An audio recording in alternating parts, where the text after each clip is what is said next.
Welcome to today's deep dive.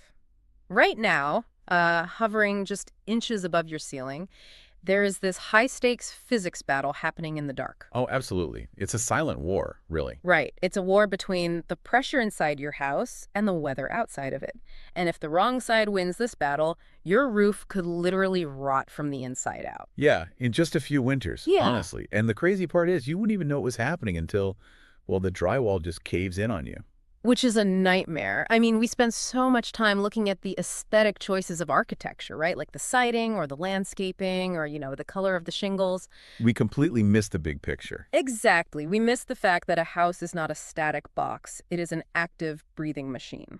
I think the word machine is incredibly apt here. Yeah. We tend to view roofs as these rigid shields, right? Just giant umbrellas that sit there and take whatever the sky throws at them. Yeah, just a big hat for the house. Right, a big hat.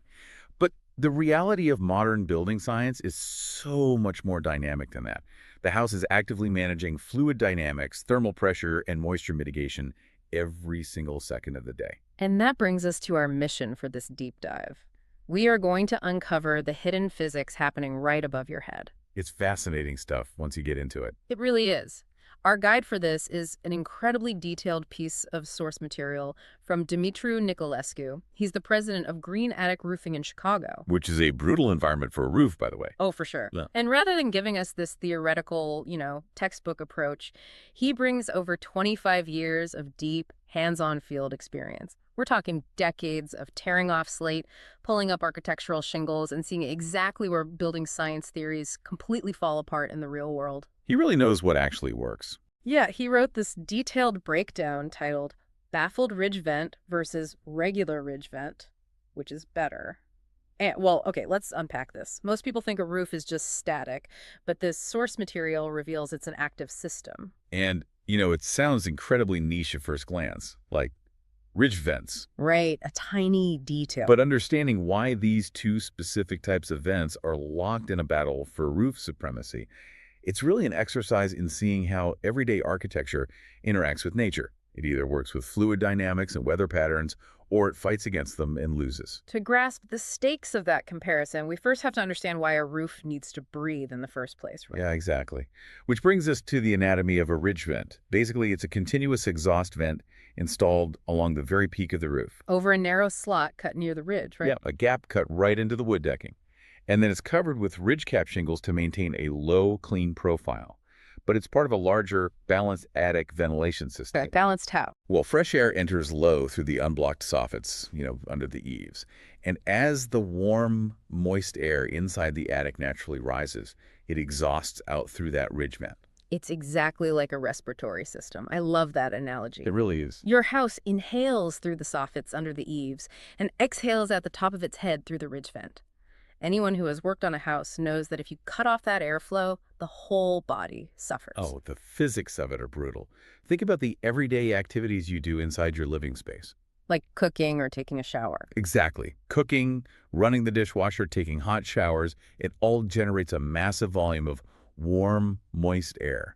And because of the stack effect, that warm air naturally rises. It pushes up through the ceiling penetrations, right? Yeah, round recessed lighting, through gaps, directly into the attic. And here are the stakes, right? If the house has blocked soffit intake or just not enough exhaust at the ridge, that moisture has nowhere to go. Oh, man. So it just sits there. Worse, it hits the underside of the cold roof decking and it condenses. And water inside a dark, unconditioned space is a death sentence for building materials. It's a terrifying cascade of failures.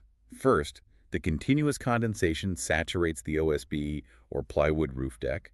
The wood swells, it delaminates. And the mold takes hold. Right, weakening the structural integrity of the trusses. But that's just the winter. In the summer, the problem flips from moisture to sheer thermal stress. Because it just gets too hot up there. Exactly. Without that passive airflow washing the underside of the deck, the radiant heat from the sun gets trapped. The attic bakes at over 150 degrees. Wow. Which essentially cooks the asphalt shingles from the inside out, turning them brittle and slashing their lifespan in half. Okay, but what happens to this exhale when a 40-mile-per-hour wind tries to blow that breath right back into the attic? I mean, that exact problem is what divides our two contenders, right? The regular ridge vent and the baffled ridge vent. Yeah, that specific vulnerability is the dividing line. Let's define the regular vent first. From what I understand, a regular ridge vent is just your standard basic vent. It can be rolled plastic or rigid, it's low profile, sometimes it has a filter to keep bugs out. Right. But its defining characteristic is what it lacks. It doesn't have external wind baffles. Yeah. It relies entirely on the internal thermal pressure of the attic pushing outward to keep the elements at bay. Okay, and then we have the baffled ridge vent. This one features raised side edges, engineered airflow channels, or these external wind baffles. And just to make a quick crucial distinction noted in the text, we're talking about external baffles on the vent itself, Okay. not to be confused with interior attic insulation baffles or the air chutes inside the attic. These are physical ridges on the outside of the roof. Okay, wait, I have to push back on the logic here. Yeah. If the goal is to let air out, doesn't adding structural blocks and raised edges on the outside of the vent get in the way of the exhaust? Why block the exit? Well, what's fascinating here is that the baffles don't actually block the air. They manipulate the wind. Manipulate it how? Like aerodynamically. Exactly. We have to look at the fluid dynamics. Right. When lateral wind hits a regular flat ridge vent, the air pressure from the storm just pushes against the opening. So it shoves outside air down into the slot. Right. It completely stalls the exhaust cycle. It plugs the hole. But the baffled vent uses the Bernoulli principle to flip that dynamic. Oh, the Bernoulli principle. Okay. Yeah. When wind passes over the external baffles, that mass of air is suddenly forced upward to clear the obstacle. To get over that raised edge, the air molecules have to compress and accelerate. So they speed up significantly as they pass over the top of the vent, Right. And that creates a low-pressure area right above the vent opening. like an airplane wing creating lift. Exactly like an airplane wing. This negative air pressure acts like a vacuum. It actively pulls the warm, moist air out from the underside of the roof sheathing. That is brilliant. So instead of the wind fighting its way into the attic, it's actually powering the exhaust. Yeah, nature abhors a vacuum. The high-pressure warm air inside is trying to reach that low-pressure zone outside. Industry testing actually proves it drastically outperforms internal baffle or no baffle systems. And this brilliant use of wind to create a vacuum isn't just a neat parlor trick, right? It's a vital defense mechanism when the weather turns hostile. Which brings us to the ultimate climate stress test. Yeah, let's talk about where the author operates. Right. Dumitru is in the Chicagoland area, which is DOE Climate Zone 5A. And roofs there don't just deal with rain. No, Zone 5A is a nightmare for exterior architecture. They endure brutal wind, wind-driven snow, ice, extreme humidity, and massive temperature swings. So the defensive capabilities of the baffled vent are huge here. It deflects wind-driven rain, snow, insects, and debris. Because without those baffles acting as a physical barricade, the horizontal weather moves directly toward the vent opening. Right. The text notes that without them, wind and snow push outside air straight into the attic. It completely stalls the exhaust process. Imagine a Chicago blizzard. The wind-driven snow shoots across the shingles and right into the regular exhaust slot. Oh man, so it just piles up on the attic insulation. Yep. Then the storm passes, the house warms up, that snow melts, and water seeps through the drywall. And the homeowner thinks the roof is leaking.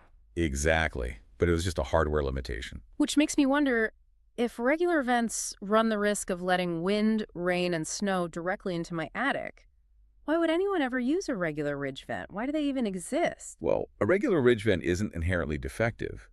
It just operates in a much narrower margin of error. The source outlines several specific conditions where a regular ridge vent is perfectly acceptable. Okay, like what? Mild weather. Yeah, the climate zone is paramount. If the home isn't heavily exposed to wind-driven rain or snow, it can work. That makes sense. What else? The architecture has to support it. The roof needs plenty of unblocked soffit intake. The passive airflow has to be robust enough to overcome minor wind resistance at the peak. So the math has to be perfect. Exactly. The vent's net-free area has to match the ventilation plan perfectly. Also, if the existing regular vent has a track record of performing well without causing moisture, frost, or mold, you might stick with it. If it ain't broke, don't fix it. Right. And of course, it has to meet the manufacturer specs for the roof slope and shingle type, but honestly, it's often just a budget choice. A budget choice, got it. Yeah. But even with those conditions, the baffled vent remains the ultimate best overall recommendation for asphalt shingle replacements. But even the most expensive, perfectly engineered baffled ridge vent will completely fail if you just slap it on a roof without looking at the rest of the house. Right. The vent is just one organ. You have to look at the whole body. You really do. Ventilation is an ecosystem. Here's where it gets really interesting. When Green Attic Roofing inspects a home, they don't just sell you a vent. They look at the whole attic ventilation system. They do a full system audit. The inspection entails a really rigorous checklist. Mm. First, they confirm you have open soffit intake paths down at the eaves. Because if the intake is blocked by insulation, the exhaust starves. Exactly. The intake dictates the exhaust. Then they ensure the ridge slot width and length give enough exhaust capacity. Sometimes builders just don't cut the gap wide enough. Oh, wow. So the wood itself is blocking the air. Yeah. They also check the attic air chutes, which guide the air from the soffits up toward the ridge, keeping the insulation out of the way. And I imagine they're looking for signs of past failures, too. Oh, for sure. They look for telltale moisture, rusty nails protruding through the plywood, frost, or snow staining. They are reading the symptoms of the house. Which brings up a frequently asked question from the text. Can you have too much ridge venting? Like, if I want to cool down my attic, shouldn't I just cut the longest ridge slot possible and throw in a few powered attic fans for good measure? Oh boy. If we connect this to the bigger picture, mixing exhaust types is one of those dangerous things you can do. Really? My first thought is that a powered fan would just amplify the exhaust. It seems logical, but the source explicitly warns against combining ridge vents with turbine vents, box vents, or powered attic fans without a full review Why is that so bad? because of the pressure balance. Hmm. A ridge vent relies on passive continuous airflow, pulling evenly from the soffits. When you drop a mechanical fan into that, you disrupt the balance. So the fan demands too much air. Exactly. Yeah. Let's say the fan kicks on and pulls 1,000 cubic feet per minute. It creates a massive negative pressure zone, and fluid dynamics dictate it will pull air from the path of least resistance. Which isn't the tiny soffit vents at the bottom of the roof? Nope. It's the massive continuous ridge vent opening sitting just a few feet away. Wait, so instead of the ridge vent exhausting air? The fan reverses the airflow. It pulls outside air in through the ridge vent. Oh my gosh, so if it's raining, the fan is actively sucking rainwater backward through the exhaust slot. Yes. Or weather or snow.